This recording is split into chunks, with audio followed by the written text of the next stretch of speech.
तो चलिए आज के इस वीडियो में बताते हैं एसआईपी क्या है। SIP systematic investment plan.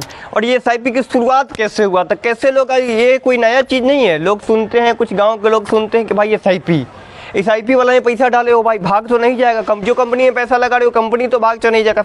सारा इसी वीडियो में जानकारी देंगे, क्या कंपनी भागती है और एसआईपी की शुरुआत कैसे हुई, आखिर गांव के लोग इतना डरते क्यों हैं एसआईपी से। तो जो भी लोग चैनल पर नहीं है सब्सक्राइब जरूर करें ताकि नए नए वीडियो का इन्फॉर्मेशन और सबसे बेस्ट जानकारी इसी वीडियो में देंगे। तो एसआईपी की शुरुआत हम कोई नया नहीं है।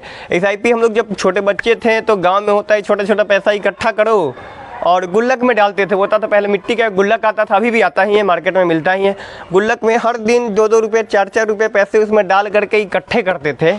और वो पैसा जब कोई भी बड़ा चीज़ हमें ख़रीदना होता था ना, कोई एक्साइटमेंट होता था, बड़ा चीज़ खरीदना होता था, उस समय हम जा करके उस पैसे को फोड़ते थे गुल्लक को और जा करके उस पैसे को कहीं इन्वेस्ट करते थे। इन्वेस्ट क्या करते थे, या कोई चीज़ को खरीदते थे।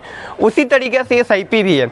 एसआईपी में मतलब हर मंथ हम उसमें पैसा डालते हैं, कुछ 1000 रुपये 1500 रुपये हर मंथ डालते जाते हैं। लॉन्ग टाइम के हिसाब से डालते हैं ना, तो पैसा 10% 15% के हिसाब से, कभी कभी तो ऐसा होता है कि 10 साल में 20% के हिसाब से रिटर्न देता है ना। तो लोग 100 रुपये लगा करके उसमें हर महीने अगर 100 रुपये लगा रहे हो, लॉन्ग टाइम के लिए लगा रहे हो, 10 साल 15 साल 20 साल 25 साल के लिए लगा रहे हो, तो करोड़पति तक बन सकते हो। सुन करके आश्चर्य मत होना आप लोग, क्योंकि हर महीने लगाओगे, टॉपअप लेते जाओगे। मतलब मान लीजिए कि इस साल हम 100 रुपये उसमें लगा रहे हैं, तो अगले साल 100 की जगह हम 200 लगाएंगे। फिर उसके बाद देखें जैसे जैसे पैसा बढ़ते जाएगा, हमारा इनकम बढ़ते जाएगा, तो इन्वेस्टमेंट का जरूर बढ़ता गया। इस बार 100 रुपये लगाए हैं तो अगला बार हम 150 रुपये लगाते हैं, 200 रुपये लगाते हैं, उसे 300 रुपये लगाते हैं। ऐसे ऐसे बढ़ाते जाओगे तो निश्चित 20 से 25 से 30 सालों के अंदर में बन सकते हैं, क्योंकि इसमें कंपाउंडिंग चलता है। अगर 100 रुपया हम आज डालें तो 100 रुपया एक साल बाद अगर 110 बन रहा है ना, तो 110 के ऊपर से कंपाउंडिंग चलेगा। 110 के ऊपर फिर अगर 200 बन जा रहा है तो फिर 200 के ऊपर कंपाउंडिंग चलेगा। और बात रही ये पैसा इन्वेस्ट कहाँ पे होता है, क्योंकि अगर एक फंड हो गया मेरा, म्यूचुअल फंड में चला जाता है। म्यूचुअल फंड एक मतलब बोला जाए तो गड्ढा की तरह है, उसमें 50-60 बहुत सारे कंपनियां आते हैं, बहुत सारे लोग उसमें पैसा को इन्वेस्ट करते हैं। अगर हज़ार लोग एक बार में किसी फंड में लगाएं तो वो पैसा किसी बड़े बड़े कंपनी में चला जाए, जैसे आईटी सेक्टर में चला गया, टाटा मोटर्स में चला जाए, जो इसके तरक्की में लगता है।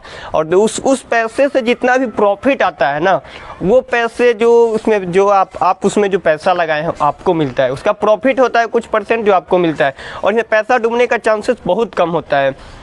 इसमें बहुत सारे लोग पैसा लगाते हैं और कोई एक कंपनी में ये जो आप पैसा लगा रहे हो, आप जो पैसा उसमें डाल रहे हो, वो पैसा सिर्फ एक कंपनी में नहीं लग रहा है, बहुत सारे कंपनी में लगता है, 4-5 ऐसा बहुत मतलब इंडिया के टॉप 10 कंपनी में पैसा लगता है। तो ऐसा तो नहीं है मतलब सारा कंपनी एक साथ डूब जाएगा, आपका पैसा एक साथ होता है कि उतार चढ़ाव होते रहता है मार्केट में।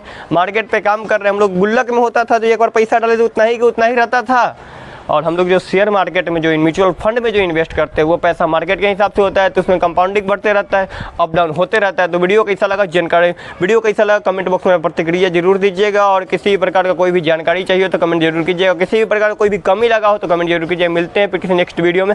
और इसमें कोई भी प्रकार का किसी भी प्रकार का कोई रिस्क नहीं होता है। और हाँ, अगर एसआईपी में इन्वेस्ट करने जा रहे हो तो एक बार उसके बारे में रिसर्च कर ले, उसके बाद इन्वेस्ट करें, उसके बारे में पढ़ाई कर ले, तब इन्वेस्ट करें।